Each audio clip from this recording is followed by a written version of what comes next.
नमस्कार दोस्तों, कैसे हैं आप लोग। आज मैं आपको बताने वाला हूँ कि जो हम इनकम करते हैं वो पैसा हम कैसे बढ़ा सकते हैं, हमारा इनकम कैसे बढ़ा सकते हैं। ऑब्वियसली आप आपका बिजनेस बढ़ा के इनकम बढ़ा सकते हो, लेकिन आपको अगर मनचाहा ग्रोथ नहीं मिल रहा है, आप नौकरी में हो, आपका जो भी इंक्रीमेंट हो रहा है आपको जैसे चाहिए वैसा नहीं हो रहा है, आप काम कर रहे हो, सब कर रहे हो, लेकिन आपको जो एक्सपेक्टेड है वो चीजें नहीं मिल रही है, तो हम क्या उपाय कर सकते हैं।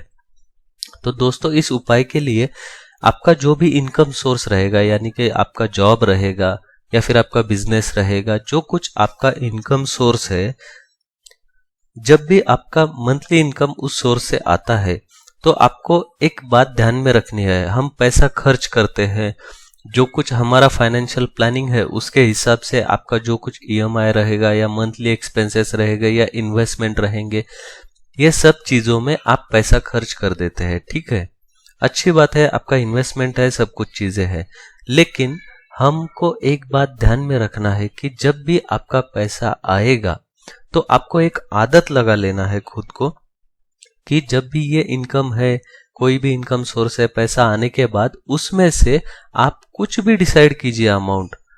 सपोज फॉर एग्जाम्पल आपका इनकम रहेगा 10,000 रुपए महीने का, आपको उसमें से कुछ पैसा आपके जो कोई कुल देवता है, कुल स्वामिनी है, इनके नाम से निकाल कर साइड में रखना है।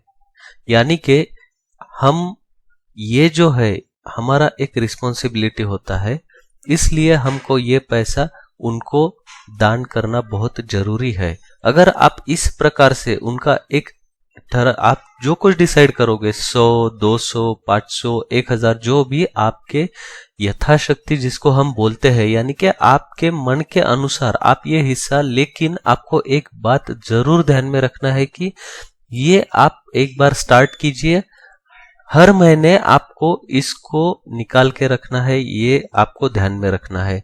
आप लगातार इसको, ये उपाय को एटलीस्ट 5-6 महीने कीजिए, आपको इसका अच्छा रिजल्ट मिलना चालू हो जाएगा। आप जिस भी जॉब में हो, आप किसी भी कोई भी काम कर रहे हो, आप बिजनेस में हो, जॉब में हो, लेकिन आपको जब भी आपका एक मंथली एक्सपेक्टेड इनकम है, एक डेट है, उस डेट को आने के बाद में आपको सबसे पहले ये हिस्सा निकाल के रखना है। दूसरी आदत आपको ये डालना है कि जब भी आप मंदिर में जाओगे, आप वहां पर जो कोई दान मांगने वाले रहेंगे, भिखारी कहते हैं हम, जो भी दान मांगने वाले रहेंगे, आप उनको कुछ ना कुछ दान कीजिए। बहुत बार ऐसा होता है कि हम अपनी धुन में रहते हैं, जब वो पैसे मांगते हैं तो हम चिढ़कर उनको वहां से भगा देते हैं। तो ऐसा नहीं करना है। कभी भी चिढ़ के आपसे कोई अगर दान मांग रहा है तो उसको हकालिए मत। अब अगर आपको नहीं देना है, बस आप इतना बोलिए कि भाई माफ करो, अभी नहीं, लेकिन उसको हकालिए मत। ठीक है, इतना बात आपको ध्यान में रखना है। अगर वो ज्यादा परेशान कर रहे हैं उसकी तरफ ध्यान मत दीजिए। तो इस प्रकार से आपको उनके साथ में बिहेव करना है, उनके ऊपर चिढ़ना नहीं है। अगर आपको पॉसिबल है दान देना, तो महीने में जैसे आप एक आपके कुल देवता के लिए एक हिस्सा निकाल के रख रहे हो, वैसे ही आप जब मंदिर में जाओ, किधर भी जाओ, इन लोगों को आप कुछ न कुछ जरूर दान कीजिए। पैसा होगा या फिर कुछ खाने की चीजें होगी, ये आप जरूर दान कीजिए। आपकी ये जो आदत रहेगी, पहली आदत, आपको कुल देवता के लिए आप पैसे निकाल के रखोगे, आपके गुरु के लिए पैसे निकाल के रखोगे, और जब भी आप उनके दर्शन के लिए जाओगे तो ध्यान से आपको ये पैसे लेके जाना है और वहां पर अर्पण कर देना है। और उनको बोलना है, यथाशक्ति आप जो भी दे रहे हो उसमें से ही आपकी सेवा के लिए मैं ये पेश कर रहा हूँ, आपकी ऐसी ही कृपा दृष्टि मेरे ऊपर बनी रहे, ये बोल के आपको हाथ जोड़ना है और वहां पर वो जो अमाउंट रहेगा वो अर्पण कर देना है। ऐसे ही आपको आपके गुरु से भी कहना है, उनको भी पैसे अर्पण करना है। और तीसरी महत्वपूर्ण बात, कोई भी अगर आपको दान मांगने के लिए आ रहा है तो उसको हकालिए मत। आपको नहीं देना है, ध्यान मत दीजिए, लेकिन उनको हकालिए मत। ठीक है, उनको चिढ़कर बात मत कीजिए।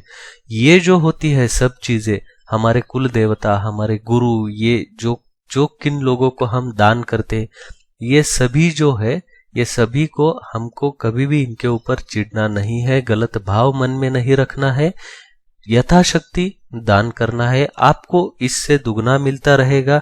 आप ये हमेशा ध्यान में रखिए। बस ये 2 आदतें अपनी जिंदगी भर आप याद रखिए। और जब आप ये दान आपके बच्चों के सामने ये सब चीजें करोगे तो वो भी इसमें से दान करना सीखेंगे, ताकि ये जो आदत है ये पीढ़ी दर पीढ़ी चलती रहे और इसका सबको फायदा मिलता रहे। तो दोस्तों जरूर आप ये आदत डालिए, जो कि आपके पास आने वाला पैसा दुगना करेगी। और मेरे वीडियो को लाइक करना कृपया मत भूलिएगा। अगर आपको चैनल को आपने सब्सक्राइब नहीं किया है तो इसको भी सब्सक्राइब कीजिएगा। धन्यवाद।